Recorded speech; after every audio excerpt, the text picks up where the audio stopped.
بسم اللہ الرحمن الرحیم۔ دیکھیں، ایک حدیث ہے کہ اللہ کے نزدیک سب سے افضل عمل اول وقت میں نماز پڑھنا ہے۔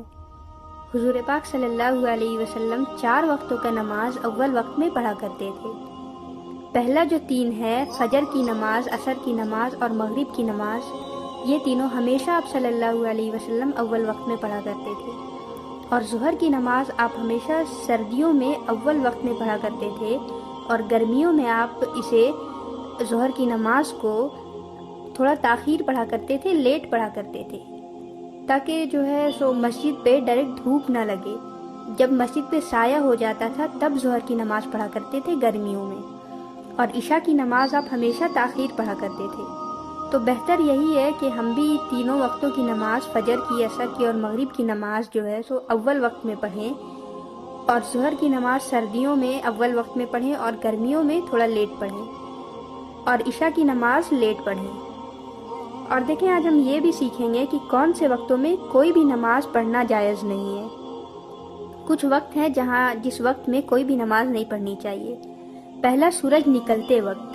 ہاں، جب سورج نکل رہا ہو اس وقت کوئی بھی نماز نہیں پڑھنی چاہیے۔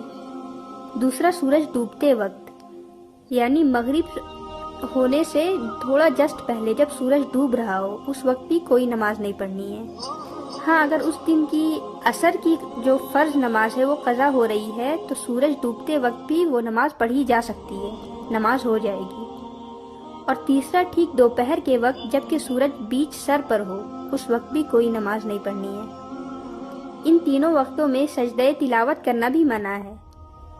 اور پانچواں جو ہے، جو فجر کی نماز پڑھ لینے کے بعد جب تک سورج اچھی طرح نکل نہ آئے تب تک کوئی نماز نہیں پڑھنی ہے، یعنی سورج نکلا نہیں ہے، بس بادل پہ ہلکی لالی ہے، ہلکی ہلکی روشنی آ رہی ہے، بٹ سورج نکلا نہیں ہے، تو اس وقت کوئی نماز نہیں پڑھنی ہے۔ اور پانچواں، عصر اور مغرب کی نمازوں کے بیچ کا وقت، یعنی عصر کے بعد اور مغرب سے پہلے کا جو وقت ہے اس وقت کوئی نماز نہیں پڑھنی ہے۔